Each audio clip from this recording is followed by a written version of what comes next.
Bismillahirrahmanirrahim. Assalamualaikum warahmatullahi wabarakatuh. Waalaikumsalam. Hari ini pembahasan kita yakni Al-An'am ayat yang ke 74. Kemarin 73. Sekarang 74. Kemudian mari sama-sama kita akan coba lihat Al-An'am ayat 74. A'udzu billahi minasy syaithanir rajim. Wa idz qala Ibrahimu li abihi Azara. Dan ingatlah di waktu Ibrahim berkata kepada bapaknya Azar, "Atattakhizu asnaman alihatan." Apakah engkau menjadikan berhala-berhala sebagai Tuhan?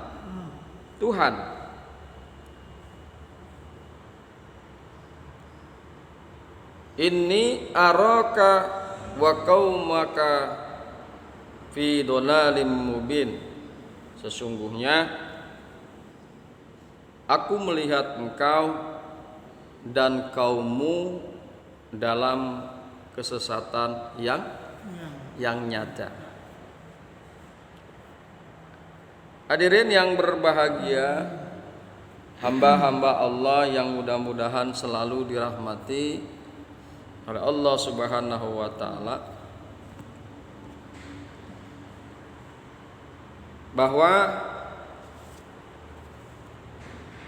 ayat-ayat yang lalu menuntun Nabi Muhammad sallallahu alaihi wasallam dan umat Islam bagaimana bersikap terhadap orang-orang musyrik yang mempersekutukan Allah Subhanahu wa taala. Kali ini melalui ayat ini dan ayat-ayat yang akan datang, Al-Quran mengemukakan contoh pengalaman Nabi Ibrahim alaihi salam ketika menghadapi persoalan yang sama agar dapat diteladani. Jadi ada satu persoalan yang sama antara Kanjeng Nabi Muhammad sallallahu alaihi wasallam dan Ibrahim alaihissalam. Zaman Nabi Ibrahim alaihissalam menghadapi kaum musyrik, dan juga Kanjeng Nabi Muhammad sallallahu alaihi wasallam menghadapi kaum musyrik Mekah. Hadirin yang berbahagia, hamba-hamba Allah yang mudah-mudahan selalu dirahmati oleh Allah Subhanahu wa ta'ala. Kemudian Al-Imam Al-Biqai ketika berbicara tentang hubungan ayat ini kembali kepada 3 ayat pertama surat Al-An'am yang antara lain meluruskan kepercayaan paham politeisme, termasuk paham penduduk Persia dan Kaldenia masa lalu, yakni yang percaya adanya Tuhan gelap dan Tuhan cahaya. Ini kita akan coba berbicara tentang Imam Al-Biqai, pendapat beliau. Penduduk Persia menurut Al-Biqai adalah kaum Nabi Ibrahim alaihi salam. Beliau dikenal dan dihormati oleh orang-orang Yahudi dan Nasrani, yakni Nabi Allah Ibrahim. alaihissalam sangat dihormati oleh orang-orang Yahudi dan Nasrani. Yahudi dan Nasrani ini kan dari nabi-nabinya yang membawa adalah dari bangsa Israel. Nah, bangsa Israel ini adalah keturunan kanjeng Nabi Ibrahim alaihissalam. Oleh karena itu hadirin yang berbahagia, hamba-hamba Allah yang mudah-mudahan selalu dirahmati oleh Allah Subhanahu wa taala, kanjeng Nabi Allah Ibrahim alaihissalam ini sangat dihormati oleh orang-orang Yahudi dan Nasrani.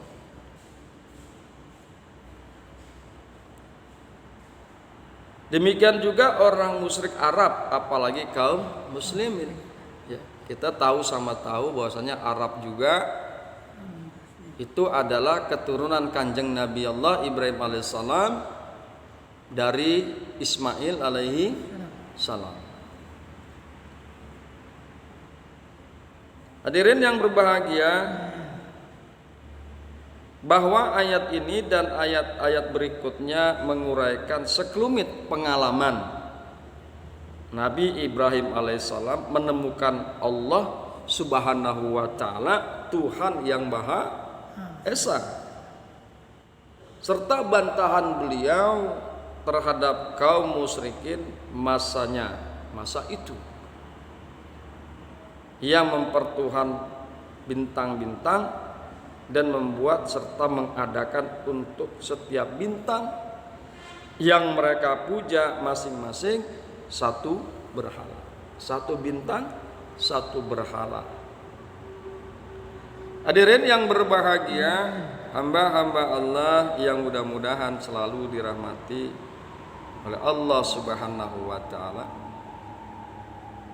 Pengalaman Nabi Ibrahim alaihissalam itu diingatkan kepada Nabi Muhammad sallallahu alaihi wasallam dan kaum muslimin melalui ayat 74 daripada Al-An'am yang menyatakan ingat dan uraikanlah penjelasan-penjelasan yang lalu. Wa izqala Ibrahimu li abihi Azara ilal ayat.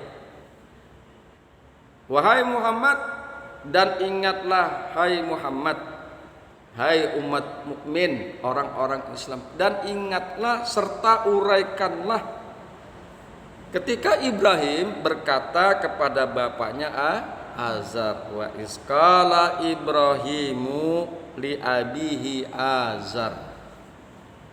Hadirin yang berbahagia, hamba-hamba Allah yang mudah-mudahan selalu dirahmati oleh Allah Subhanahu wa taala. Ayat ini dan juga ayat-ayat yang akan datang dapat juga dihubungkan dengan ayat-ayat yang lalu yang sudah kita bahas, yang berbicara tentang pendustaan kaum Nabi Muhammad sallallahu alaihi wasallam terhadap ajaran yang beliau sampaikan, antara lain ajaran tauhid.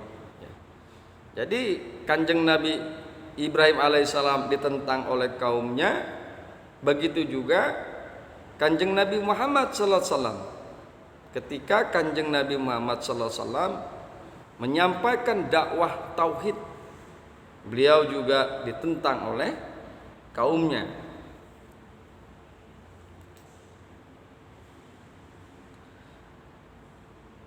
Hadirin yang berbahagia, hamba-hamba Allah yang beriman, beliau ditentang terhadap ajaran yang beliau sampaikan, antara lain ajaran tauhid. Ayat ini dan ayat-ayat berikut memberi contoh konkret, memberikan contoh yang nyata lagi jelas menyangkut pengalaman Nabi Allah Ibrahim alaihissalam dalam membuktikan kesesatan kepercayaan kaum musyrikin.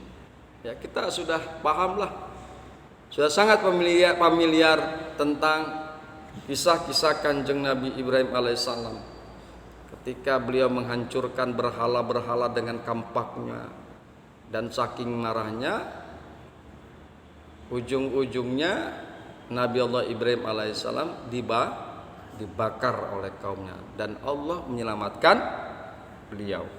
Ya. Hadirin yang berbahagia, hamba-hamba Allah yang mudah-mudahan selalu dirahmati oleh Allah Subhanahu wa taala. Jadi ayat ini memberikan contoh konkret yang nyata, lagi jelas menyangkut pengalaman Nabi Ibrahim alaihissalam dalam membuktikan kesesatan kepercayaan kaum musyrikin. Ya. Pengalaman itu perlu diketahui, bukan saja karena Nabi Ibrahim alaihissalam merupakan nabi pertama yang mengumandangkan ajaran monoteisme, yaitu mengajaran tauhid. Ya, kita ini monoteisme, yaitu tauhid mengajarkan. Kanjeng Nabi Muhammad SAW mengajarkan kita yaitu tauhid, yaitu monoteisme. Pengalaman itu perlu diketahui, yaitu pengalaman Kanjeng Nabi Ibrahim alaihissalam bukan saja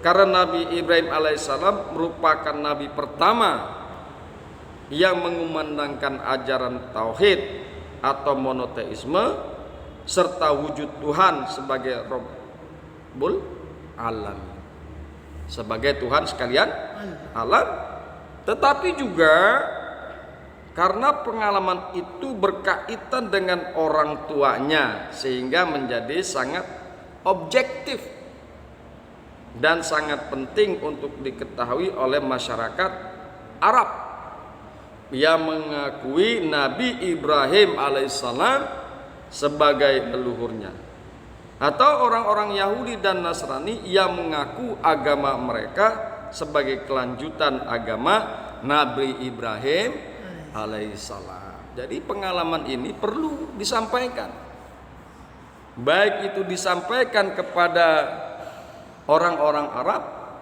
ataupun kepada Yahudi dan Nasrani.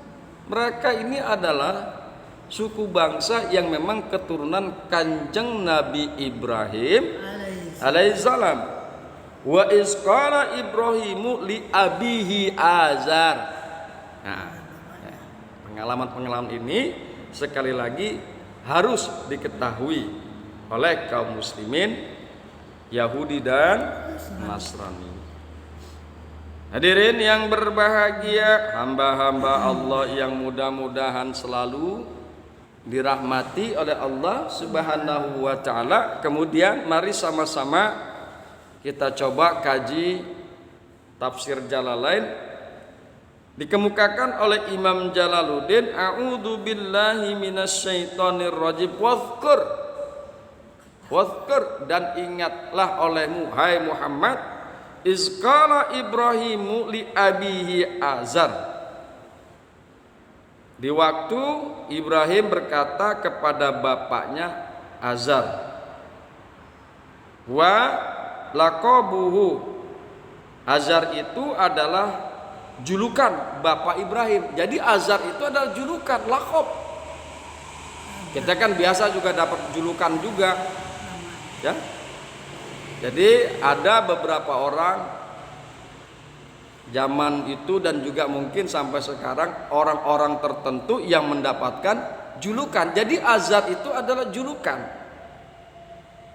Wa ismuhu tarikhu, sedangkan namanya daripada bapaknya Ibrahim itu ialah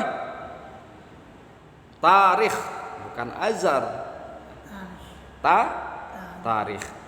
Hadirin yang berbahagia, hamba-hamba Allah yang beriman, perhatikan kata-kata li abihi, abi. Ya, abi. Yang biasa kita terjemahkan dengan bapaknya. Abi, ya. Ayat ini menyatakan bahwa Azar adalah ab, yang berarti bapak, yang berarti bapak Nabi Ibrahim alaihissalam. Kata tersebut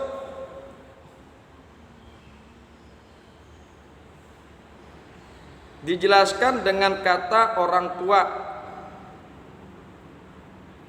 karena ulama berbeda pendapat. Jadi menyangkut kata-kata ab ini, para ulama berbeda pendapat satu sama lain.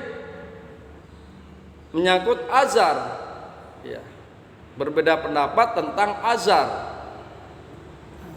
Apakah dia ayah kandung Nabi Ibrahim alaihissalam atau pamannya? Sebagaimana mereka berbeda pendapat tentang kata itu, apakah dia nama atau gelar, serta apa maknanya dan mengapa dia dinamai demikian. Nah, Imam Jalaluddin mengemukakan bahwa azar huwa laqabuhu adalah gelar. Ya, gelar. Azar itu adalah gelar. Wa ismuhu tarihu, sedangkan namanya adalah tarikh. Di sini. Nah, inilah kita makanya perlu mengkaji dan mempelajari di antaranya tafsir, sehingga kita tahu, oh, ya, salah satunya azar itu ada berbagai macam pendapat dari para ulama. Inilah khasanah keilmuan kita. Semakin kita paham, semakin kita mengerti tentang masalah-masalah, khususnya dalam hal ini tafsir Quran. Hadirin yang berbahagia, hamba-hamba Allah yang mudah-mudahan selalu dirahmati oleh Allah Subhanahu wa ta'ala. Salah satu alasan yang menolak memahami kata abihi yang artinya bapaknya, ya, salah satu alasan yang menolak memahami kata abihi dalam arti bapak kandung adalah bahwa jika azar adalah bapak kandung Nabi Ibrahim alaihissalam, maka itu berarti ada dari leluhur Nabi Muhammad sallallahu alaihi wasallam yang musyrik, karena beliau adalah keturunan Nabi Ibrahim alaihissalam. Ya, azar itu musyrik. Ya. Yang menolak itu mengemukakan, ini ditolak oleh banyak ulama dengan alasan bahwa sekian banyak riwayat yang menyatakan kebersihan dan kesucian leluhur Nabi sallallahu alaihi wasallam. Beliau bersabda, aku dilahirkan melalui pernikahan bukan perzinahan. Sejak Adam hingga aku dilahirkan oleh bapak dan ibuku, aku tidak disentuh sedikit pun oleh kekotoran jahiliyah. Ya. Ini berarti bahwa tidak seorang pun dari leluhur beliau yang mempersekutukan Allah Subhanahu wa ta'ala. Dan dengan demikian, jika memang azar yang membuat dan menyembah patung itu adalah ayah kandung Nabi Ibrahim alaihissalam, sedang Nabi Ibrahim alaihissalam adalah leluhur Nabi Muhammad sallallahu alaihi wasallam, maka itu berarti ada leluhur beliau yang pernah mempersekutukan Allah Subhanahu wa taala. Jika demikian, maka terjadi pertentangan, ya, dengan hadis Kanjeng Nabi sallallahu alaihi wasallam yang diriwayatkan oleh Ibnu Adi dan At-Tabrani melalui Ali bin Abi Thalib. Makanya ulama yang memegang itu, yang menyatakan itulah menolak bahwasanya azar itu adalah bapaknya Ibrahim alaihi salam. Jadi azar itu bukan bapaknya Kanjeng Nabi Ibrahim alaihi salam. Ini menurut para ulama yang menolak bahwasanya azar adalah bapaknya Kanjeng Nabi Ibrahim alaihi salam.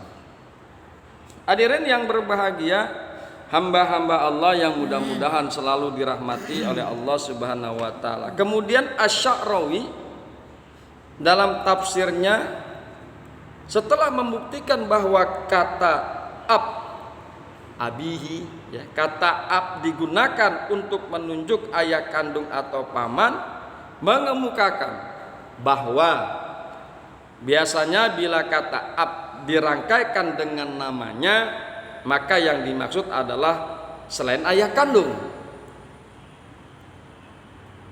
Kalau ada yang akan bertanya kemana ayah kandung seseorang, maka cukup sudah jika ia bertanya, kemana ayahmu? Kemana ayahmu itu tentunya adalah yang dimaksud adalah ayah kandung.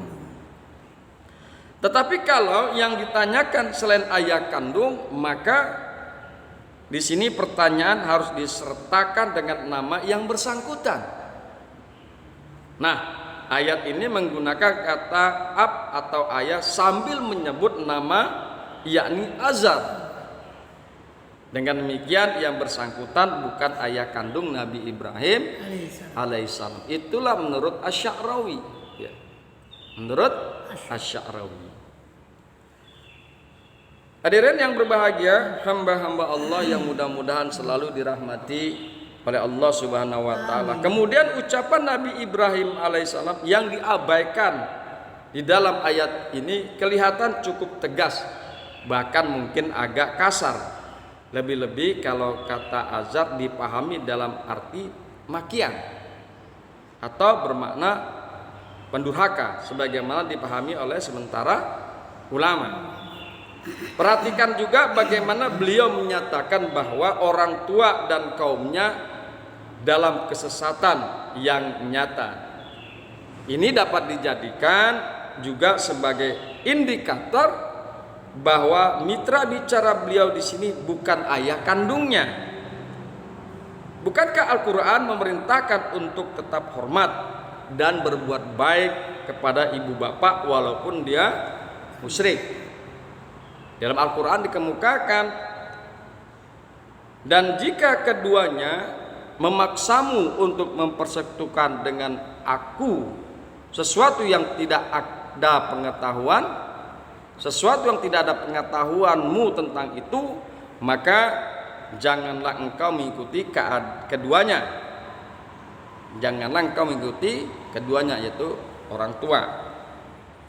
Dan pergaulilah keduanya di dunia dengan baik. Luqman ayat 15. Wa in jahadaka ala an tusyrika bi ma laysa laka bihi ilmun fala tuti'huma wa sahibhuma fid dunya ma'rufan.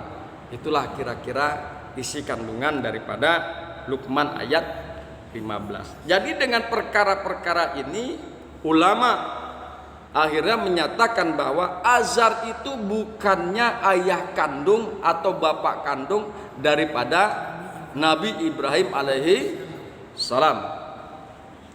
Hadirin yang berbahagia, hamba-hamba Allah yang beriman, ya, ini kejadiannya 293 tahun yang lalu sebelum Masehi.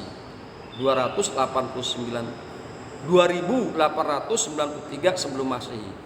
Jadi hidupnya Kanjeng Nabi Ibrahim alaihissalam itu adalah, kalau kita hitung dari sekarang, 5000 tahun yang lalu. Karena kejadian ini adalah terjadi pada tahun 2893 Masehi. Ya.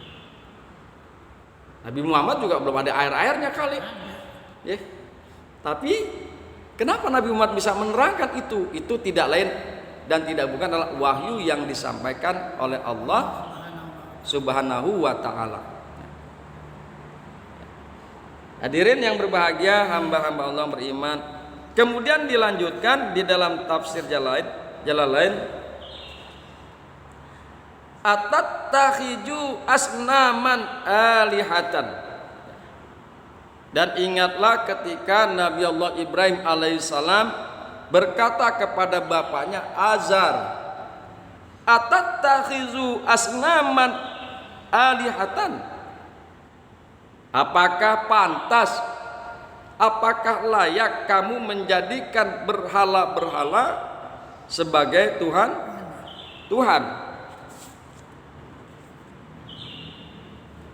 Ta'buduha, di mana engkau menyembahnya, menyembah kepada berhala-berhala tersebut. Istifhamu taubikhin, istifham pertanyaan ini, atattakhidhu adalah taubih, apakah pantas kamu menjadikan. Pertanyaan ini adalah taubih. Hadirin yang berbahagia, hamba-hamba Allah yang beriman, firman-Nya menjadikan berhala-berhala sebagai Tuhan-Tuhan mengandung kecaman. Emang pantas? Emang pantas menyembah berhala? Emang pantas menjadikan berhala-berhala sebagai Tuhan? Gitu kan? Jadi ini adalah satu kecaman serta penolakan mempertuhan berhala. Sekaligus penolakan terhadap politeisme, yaitu syirik. Penolakan ketuhanan berhala dipahami dari kata menjadikan. Tidak dapat terbayang oleh akal sehat bahwa Tuhan dijadikan dan dibuat, tetapi Tuhanlah yang menjadikan atau mencipta. Penolakan terhadap syirik dipahami dari bentuk jamak dari kata berhala-berhala yang digunakan di dalam ayat ini. Perhatikan, atattakhiju asnaman alihatan. Asnaman dan alihatan adalah asnaman berhala-berhala jamak. Alihatan artinya adalah jamak juga, Tuhan-Tuhan. Oleh karena itu ini juga penolakan terhadap syirik, yaitu kemusyrikan.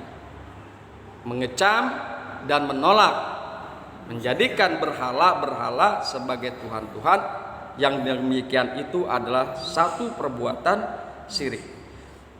Inni araka wa qaumuka, sesungguhnya aku melihat kepadamu dan juga kepada kaummu, bitikhaziha, dengan menjadikan Tuhan-Tuhan itu fi dolalin mubinin. Ketika kamu menjadikan berhala-berhala itu sebagai Tuhan, kata Ibrahim, aku melihat engkau dan kaummu dalam kesesatan yang nyata, kesesatan daripada kebenaran. Jadi demikian Ibrahim alaihissalam mengemukakan, wa isqala Ibrahimu li abihi. Ini adalah pelajaran untuk kita, ya, bahwa menyembah kepada selain Allah, apakah itu berhala atau bintang-bintang atau makhluk-makhluk yang berakal ataupun tidak berakal, yang demikian itulah fi dolalim mubin, adalah di dalam kesesatan yang nyata. Hadirin yang berbahagia, hamba-hamba Allah yang mudah-mudahan selalu dirahmati oleh Allah Subhanahu wa taala, itulah kajian kita pada pagi hari ini. Mudah-mudahan bermanfaat. Hadanallahu wa iyyakum ajmain. Assalamualaikum warahmatullahi wabarakatuh.